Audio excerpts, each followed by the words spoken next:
Ayo periksa gigi. Cerita ini ditulis oleh Dr. Gigi Luhde Puspita Dewi, spesialis ortodonti, diilustrasikan oleh Ade Sukmajayadi, dan dibacakan oleh Nopita Hidayani. Pukul 12 siang, di halaman depan sekolah, Sunar menunggu ibunya dengan sabar. Ia menunggu sambil memasukkan ibu jari ke dalam mulut dan memandang ke arah dua temannya yang sedang bercanda. Sunar! Panggil ibu dari luar gerbang sekolah, meminta anak bungsunya keluar. Ibu kemudian membantu Sunar memakai helm. "Bu, Sunar bisa sendiri," ucap Sunar dengan percaya diri. Di perjalanan pulang, mereka bercakap-cakap tentang permainan dan apa yang Sunar pelajari hari itu di sekolah. Ibu juga menasehati Sunar agar tidak mengisap ibu jari, karena hal itu tidak baik dilakukan. Apalagi Sunar sudah kelas 2 SD. Sesampainya di rumah, Sunar bergegas mengganti seragamnya, memasukkannya ke dalam keranjang, mencuci tangan dan kaki, kemudian makan siang. Setelah makan siang, Sunar menuju ke ruang tamu untuk menonton serial televisi kesukaannya. Lagi-lagi, Sunar menonton televisi sambil mengisap ibu jarinya, sampai tertidur di sofa. Ibu yang melihat itu pelan-pelan mengeluarkan ibu jari tangan Sunar dari mulutnya. Namun, ketika ibu kembali bekerja, Sunar mengisap ibu jarinya lagi. Tak lama kemudian, Dende pulang dari sekolah. Ia memberi salam dan mencium tangan ibu. Wajah Dende tampak murung. Dende kenapa? Tanya ibu. Gigi Dende tidak rapi. Dan Dende khawatir, Bu. Sela-selanya semakin susah dibersihkan. Jawab Dende mengungkapkan masalahnya. Ibu pun mengajak Dende memeriksa giginya yang tidak rapi. Ibu tidak ingin melihat gigi anak remajanya bermasalah. Ibu menyuruh Dende bersiap-siap. Mereka juga mengajak Sunar yang sudah bangun. Di klinik Senyum Sehat, mereka disambut oleh petugas pendaftaran. Petugas menanyakan apakah dokter yang ingin ditemui adalah dokter gigi spesialis atau dokter gigi umum. Ibu dan Dende sedikit bingung menjawabnya. Petugas pendaftaran menanyakan perihal keluhan mereka. Dende tanpa ragu-ragu menjelaskan keinginannya untuk berkonsultasi mengenai perawatan kawat gigi. Petugas pendaftaran mengarahkan Dende, ibu dan Sunar menuju ruangan perawatan untuk mengantri. Dokter gigi yang dituju adalah dokter gigi spesialis ortodonti yang bernama Dokter Gigi Indah. Di ruang tunggu, ibu, Dende, dan Sunar menunggu sambil membolak-balikan majalah kesehatan gigi. Bu, nanti gigi Dende dicabut nggak ya? Temen Dende, Lina pakai kawat gigi. Giginya dicabut, Bu. Nah loh Kak Dende, nanti giginya dicabut seperti Sunar dulu waktu giginya goyang. Hi, takut, ujar Sunar menakut-nakuti. Melihat tingkah kedua anaknya, ibu meminta Sunar dan Dende untuk tidak ribut di ruang tunggu, agar yang lain tidak terganggu.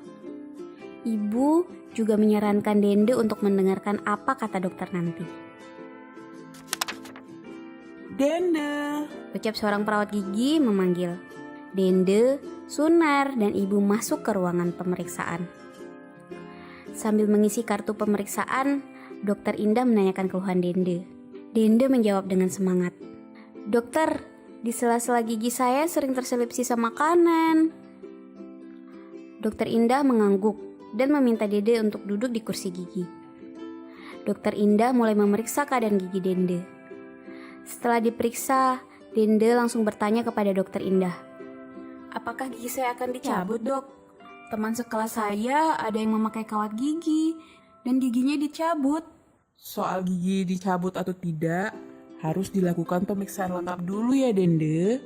Jawab Dokter Indah dengan ramah. Dokter Indah lalu menjelaskan mengenai tahapan pemeriksaan yang harus dilalui sebelum memulai perawatan kawat gigi, yaitu pemeriksaan rongga mulut secara lengkap, pencetakan gigi, foto rongga mulut, foto wajah, dan foto ronsen. Dende mulai melakukan tahapan pemeriksaan lengkap tersebut. Dokter Indah kemudian menulis surat pengantar untuk foto ronsen, sambil melirik Sunar yang sedang menghisap ibu jarinya. Dik, ayo jangan dihisap jarinya ya. Tegur Dokter Indah dengan lembut. Wajah Sunar memerah karena malu. Sunar seringkali menghisap ibu jari, padahal sudah sering diperingatkan untuk tidak melakukannya, kata ibu. Dokter Indah memperlihatkan kepada ibu kalau gigi Sunar bagian depan tidak dapat menggigit dengan baik. Dok, saya tidak menyangka akibat Sunar sering menghisap ibu jari, gigi Sunar jadi seperti ini, kata ibu. Pantesan Bu, Sunar mau gigit mie, tapi nggak bisa kalau pakai gigi yang depan, saut Sunar. Dokter Indah menjelaskan kalau kebiasaan menghisap ibu jari bisa mempengaruhi keadaan gigi anak seusia Sunar. Keadaan gigi seperti gigi Sunar saat ini dinamakan gigitan terbuka. Apabila kebiasaan menghisap ibu jari berlanjut sampai dewasa, bisa membuat gigitan terbuka menjadi bertambah parah.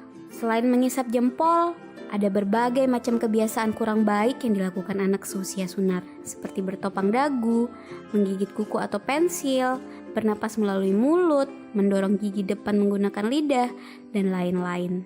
Yang kalau dibiarkan, dalam jangka waktu lama akan mengganggu perkembangan rahang, menyebabkan pergeseran gigi, dan membuat gigi menjadi tidak rapi.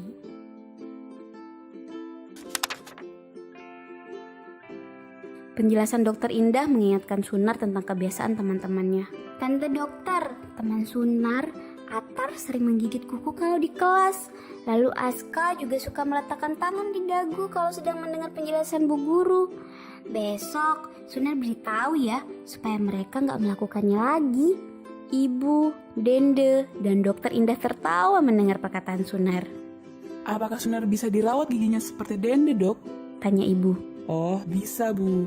Merawat gigi bisa dimulai di usia Sunar saat ini untuk mencegah keadaan gigitan terbuka ini menjadi lebih parah ketika gigi permanennya sudah tumbuh semua. Ibu sebaiknya lebih sering mengingatkan Sunar untuk tidak menghisap ibu jari. Dan Sunar juga sebaiknya menuruti kata ibu ya.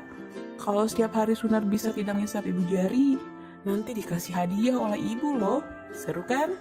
Jawab Dokter Indah. Dan ibu tersenyum sambil mengangguk. Sunar terlihat semakin tertarik dengan penjelasan Dokter Indah. Sunar mau ya dirawat giginya? Tanya ibu. Mau Bu, supaya bisa gigit mie lagi, jawab Sunar. Dokter Gigi Indah, ibu dan Dende kembali tertawa. Besok kunjungan berikutnya, sambil Mbak Dende menyerahkan hasil ronsen, kita bicarakan rencana perawatan untuk Dende dan Sunar. Lanjut Dokter Gigi Indah, sambil menandatangani surat pengantar ronsen. Setelah mendapatkan surat pengantar ronsen, ibu, Dende, dan Sunar pamit untuk pulang. Dende dan Sunar terlihat semangat setelah diperiksa giginya.